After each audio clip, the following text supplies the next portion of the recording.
Hello, my fireflies, and welcome back to the TheCyanFirefly. I would like to welcome you to the very first episode of our little Sunday sit-down. This is Lyette.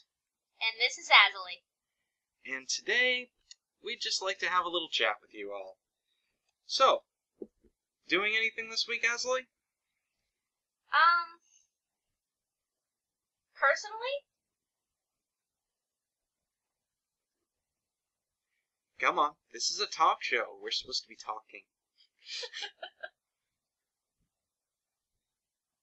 Really haven't thought that far ahead. Clearly not. Alright, well, let's talk about the channel for a few minutes. Upcoming, we have a couple of good games for you. I know that we're interested in looking at Payday the Heist. We're also probably going to be doing something on Binding of Isaac. It was on the summer Steam sale the other day for about $2.50 for the entire package. That includes the Wrath of the Lamb DLC, and I've been having a lot of fun playing it. We've also been considering doing some Dungeon Defender as well. And all that's a pretty big game title to hit, so. Yes, Dungeon Defenders is a game we've had a lot of fun with. The only problem is that we need to get a hold of Ionin and Ragemut if we want to do anything on it. And yeah, because that game's really only good if you have 4 people doing it. It's like right up there with Magicka. Yeah. You need people to play this game to have any real fun with it. But it's just occasionally difficult to get a hold of those guys. They have real jobs. Anyway, we decided to do this particular format today, of all things, because there is actually something important going on in the YouTube world right now. Unfortunately, occasionally people love to abuse copyright laws. And they abuse copyright laws in such ways to censor other people and to make money off of things that they shouldn't. And what we really want to discuss today is the issue between Mac Miller, Dan Bull, and Lord Finesse. Now, for those who don't know, Mac Miller and Dan Bull are both, well, they're rappers. They're rappers, and so is Lord Finesse. Now, Mac Miller is kind of a indie guy. He made this rap called Kool-Aid in Frozen Pizza back in 2010. And he openly gave it out to people on the internet. Currently, you can pick it up off of, what is it? iTunes, like 99 cents you can buy it off of iTunes. It's really cheap. But anyway, what happened is that Mac Miller took the background beat for Kool-Aid and Frozen Pizza from Lord Finesse's song called Hip to the Game. That was a title released in 1995. So there was kind of a bit of a gap between realizing that Mac Miller used or sampled, as the term is in the rapping industry. Heaven forbid I use the wrong term. But anyway, Lord Finesse finally took offense to him releasing this title and threw down a lawsuit on poor Mac Miller for about $10 million. 10.5, I think, was what a lot of articles were saying. Whatever, 10 million, 10.5, it's a crap ton of money. It's more money than I'm going to see in my lifetime. Either way. Or like in 2 lifetimes, if that. Now, as it turns out, Lord Finesse actually didn't even originally make the background beat that he did. He didn't even have any licensing for it. See, in the rapping world, a lot of their songs come from sampling the music to another song. In this instance, Lord Finesse had taken the background for Hit to the Game from a couple of other blues groups. I don't have the specific names for them, but Dan Bull, which is a really relatively known YouTuber, I'm sure most of you have heard his songs. He's a really great guy. I absolutely love him. He got a hold of this article, this news story, and he decided to say something about it. So he took the very beat that Mac Miller had used and was primarily part of Lord Finesse's song, and made a rap video on YouTube about it, criticizing the entire situation.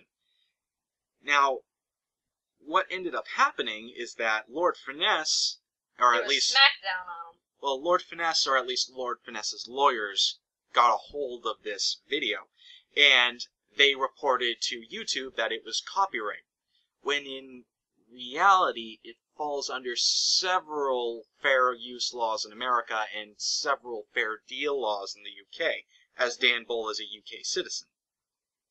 So, really, there's no call for this, and now Dan Bull's entire way of life is potentially threatened because a big copyright case on your YouTube account can make it so that you can't monetize videos ever again.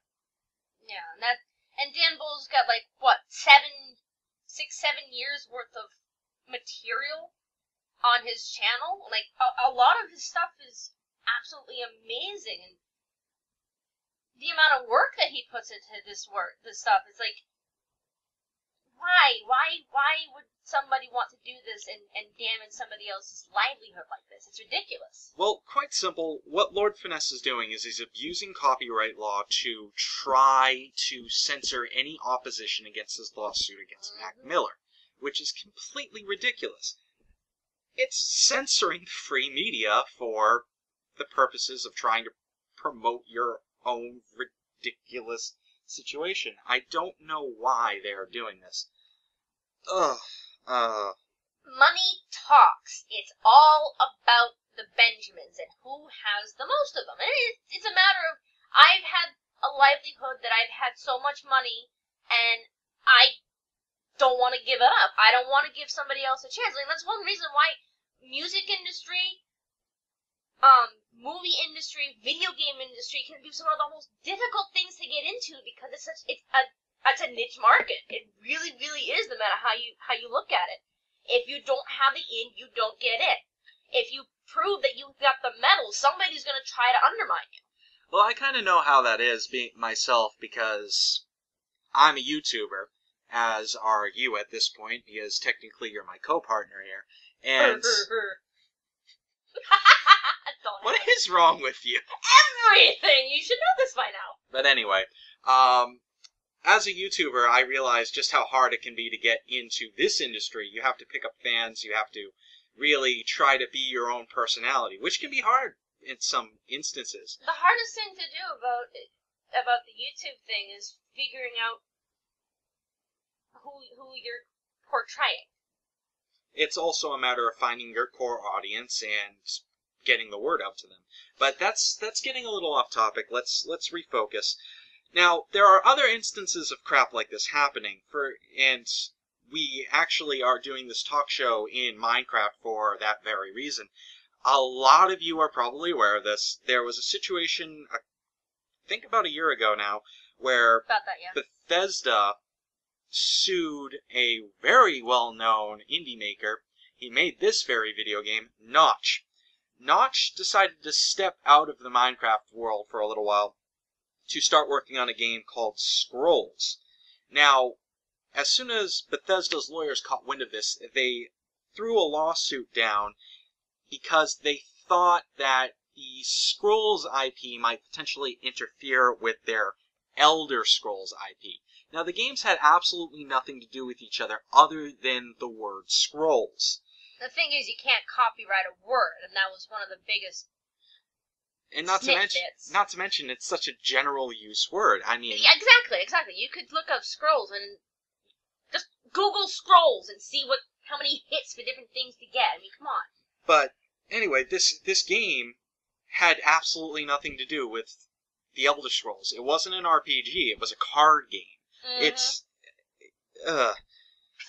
Anyway, this went all the way to a court, I believe in Sweden, and it was eventually decided in favor of Scrolls. Notch did make an amusing move at one point, though. He actually told Bethesda's lawyers that they'd settle the issue. It's suddenly getting dark.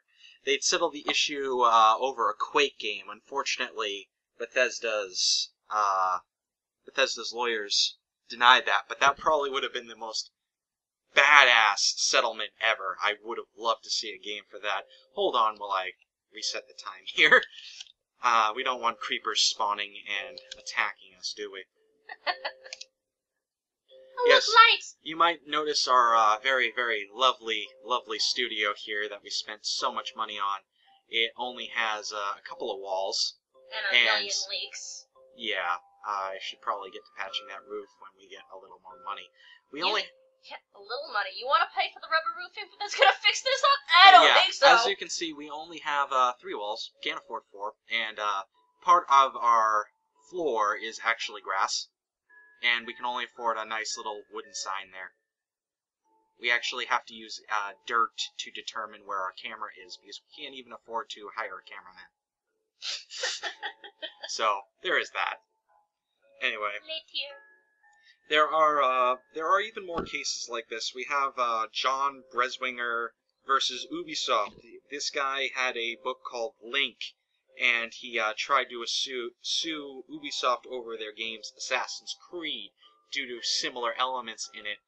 I even looked over the lawsuit paperwork that was presented. There's a PDF document that you can actually Google for in relation to this topic, and the amount of effort this man went to claim that there was an issue worth pursuing was inane. I mean, he went through every single game, every single collector's edition, every single art book. It was absolutely inane. Well, luckily Breswinger didn't actually win this either. What ended up happening was that Breswinger's lawyer gave him some advice and told him to drop the suit. And what ended I can speak today. English. What ended up happening is that Breswinger actually dropped the lawsuit without prejudice. Now, for those who don't know what that means, it means Breswinger at any moment in time could easily pick up the suit once more and say, "Hey, fuck you, I want my money now." Now, these two instances are slightly different from what this situation is, but it's a matter of greed getting in the way and trying to take advantage of copyright laws. Now, what we're going to look at right now is something far closer to home on this issue, which is Irving Berlin versus EC Publications. I can't read my own notes. Now, you can't even read your own handwriting. Forget the notes. Now, you hate me so much. I might hate you, but that's how I express my love. Oh, jeez. Now, EC Publications own a little-known magazine called Mad. Yeah, not that little known, I'm aware. Now, what ended up happening is that a couple of years back, I believe it was 1979, something like that. It was a couple of years ago. It's more than a couple, but okay. Your mathematics is a little skewed, but I'll forgive you for it. I will go get a sword and beat the snot out of you. Granted, it'll be a wooden sword, because I can't afford a metal sword. Anyway. I'll bring out the Nerf guns then. We'll have a grand old time. Anyway. EC Publications Mad, in their magazine, released a list of 25 songs. These 25 songs all had altered lyrics. They were parodies of the original works.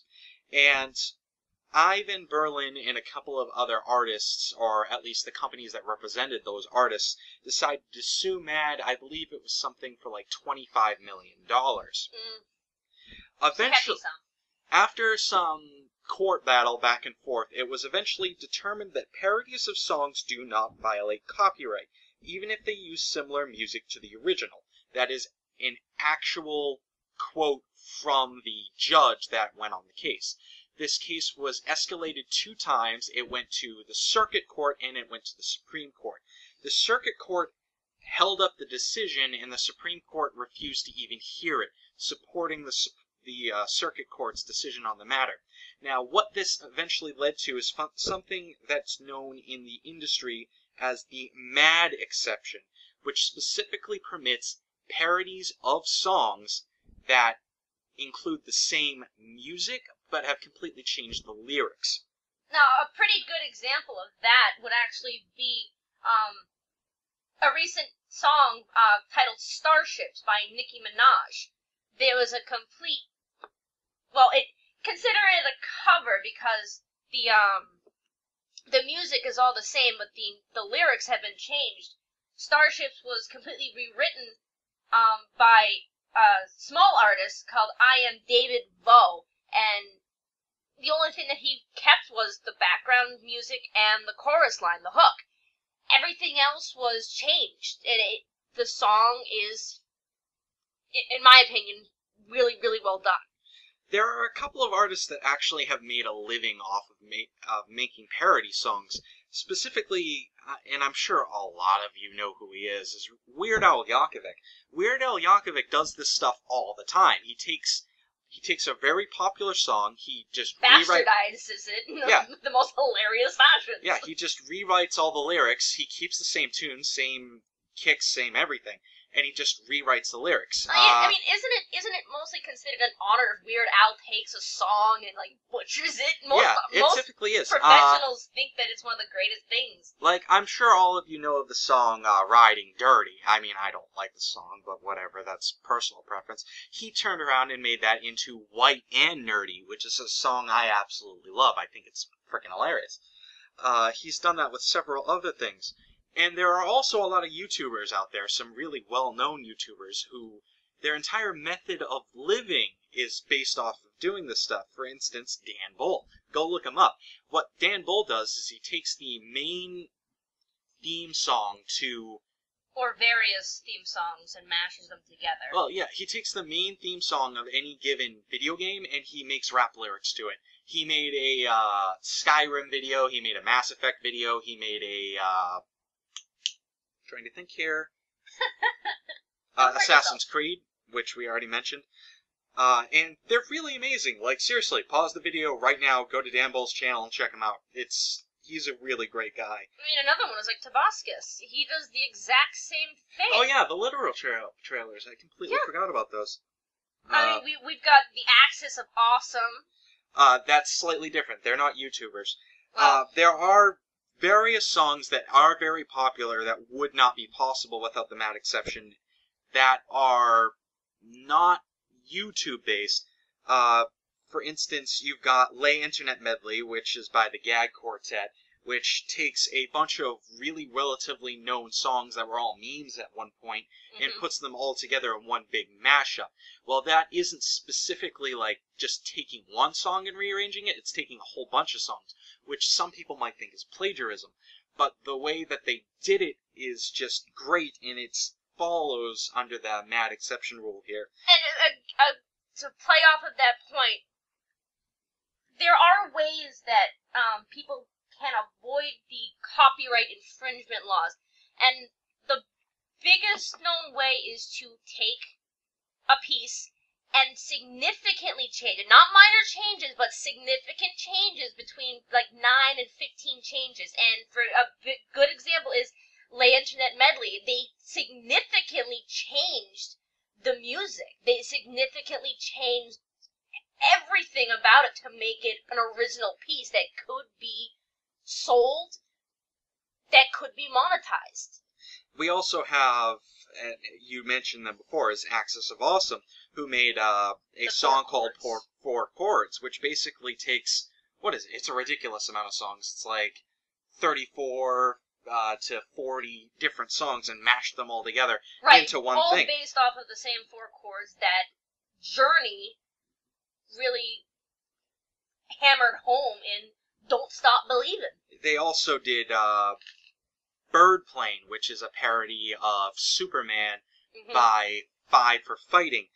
Now that song is actually pretty great. I love it. I like it. I like Four Chords a little more, but Bird Plane is a pretty decent song, and it would not be permitted without this Mad Exception rule. You also have Star Wars by Moose Butter, and that was popularized by Corey Vidal's video over on Apprentice One, which is another YouTuber. And then Very recently, very, very recently, we have Share It Maybe by the one and only Cookie Monster. I love Cookie Monster. Oh my god, that made my day when you pointed that video out. But none of these really amazing songs would not be possible without the Mad exception. And now it seems like Mr. Lord Finesse is trying to get that overturned. That is not something we want to happen. It would ruin a lot of really, really great things. And we do not want a precedent that... precedent, not president. A precedent that says that people can no longer do these kinds of things. Because, I mean, even people... it's starting to get dark again. Time, set, 0. People like me and Azali would not be able to do our stuff anymore, because that would probably hit home with video game videos. It would also throw Dan Bull out of business. It would throw Weird Al Yankovic out of business. It would throw so many people out of business, and it would damage a lot of industries, is what it comes down to, especially the music industry. Like, rappers sample. That has been an established point since, like, day one, when mixtapes were the biggest thing ever. It would, and DJs. Mashups, remixes, like, if you want an example of a really great mashup and remix artist, look up Divide and Create. He has some absolutely amazing work. And this sort of thing just makes me so frustrated I can't talk. One of the greatest examples of sampling I'm ever going to bring up here, and this is probably the last thing we're going to bring up before we close out, is... I'm sure most of you have heard of Kanye West. I don't like him, but whatever. He made a song called Stronger, which took a band called Daft Punk's Harder, Better, Faster, Stronger, and added rap lyrics to it. In addition to homage to Akira, but that's another matter. Yeah. Now, Harder, Better, Faster, Stronger is a really well-known song. I actually really like Daft Punk, and Harder, Better, Faster, Stronger is one of my favorite videos in that, songs, whatever, in that particular group's repertoire. But now, they didn't get that catching lick, that underlying beat, they didn't make up. They got it from the artist Edwin Birdsong, specifically in his song Cola Bottle Baby. Yeah, that was released back in 1951, is that right? Yeah. I didn't write it down anywhere. Yeah, something like that. Anyway, 1951 sounds about right. Now, don't quote us on that, we might not be right. Now, nobody went after Daft Punk for this, and nobody went after the various other bands that recreated this beat for their own personal use. For instance, there was Gang Starr who released a song called Skills, based off of, again, Edwin Birdsong's song, single Rapper Dapper Snapper. I think the album was called Skills. The song itself was Rapper Dapper Snapper. No. Edwin Birdsong's song was Rapper Dapper Snapper. No, Edwin Birdsong's was Cola Baby. Different song. Harder, Better, Faster, Stronger came from Cola Bottle Baby. Yes. Skills came from Rapper Dapper Snapper. I checked the information. Trust me on this one. I looked up the song! I was doing it for 20 minutes! Well, whatever. There's a ton of different crap that's been sampled throughout the years. That's the point. And if we suddenly start setting a precedent where this precedent... You can't speak to I'm trying to speak really fast while ranting. It doesn't always work that well. Anyway, if we start setting a precedent that says this stuff cannot be permitted, the internet will be a far darker place. It'll be far less fun to be here, and it'll throw people like me, like Dan Bull, like somebody I know most of my fans know and love, Total Biscuit. It'll throw us all out of business, and we can't allow this crap to happen. So I suggest all of you start letting your voices get heard, and make sure that people cannot continue this crap up. Make sure with your voices and your money to not support artists who try to do this crap to other people, who do not pursue good business practices. The internet community together in one of the most amazing ways recently with the issues regarding the Stop Online Piracy Act and the Protect IP Act. Yeah, SOPA and PIPA were horrible things, and we all united under one banner. Let's see that kind of crap happening again. Exactly, because this is a prime example of the music industry protecting bad business practices, not the artists that they're supposed to be protecting, not the artists that they're supposed to be helping. And that is one of the worst things that can go on, and that is probably one of the worst things that's going on in the government right now, is they're not protecting the people that need to be protected. Now, Asley, we could go on ranting about this all night, and I know we could, but we've already been going on for quite a while. We still have a couple of other things to go over that aren't related to this, and we need to wrap up because we only have so much time, and I'm sure we've bored half of our audience to death already. True. Now, take your opinions, do what you want with them, and that's all we really ask. So anyway, something that has been a long time coming is that we have this guy who retweeted one of our videos to Total Biscuit. His name is Forbes, and we'd love to give a shout out to him right now and say thank you very much for actually somewhat getting our channel on the map. And as a result, we have a little thing to show you here that we put together ourselves. So let's go look at this really cool, massive thing over here. What's this block doing here? Get rid of it. Maybe. Break! God damn you. There we go. Alright, so. Asley, if you would pull the lever.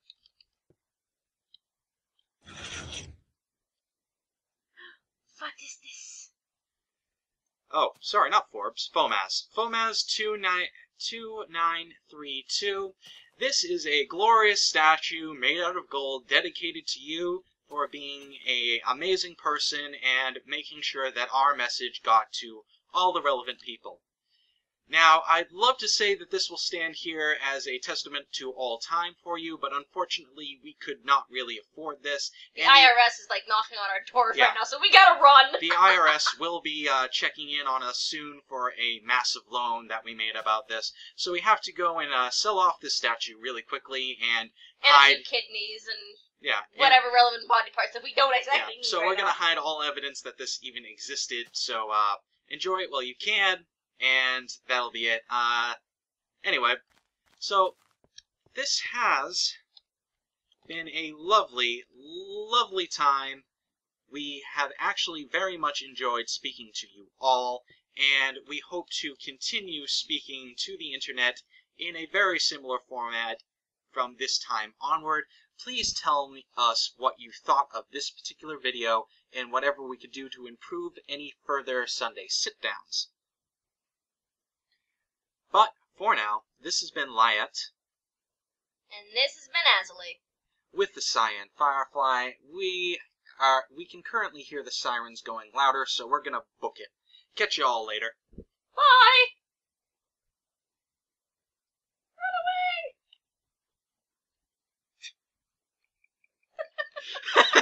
away!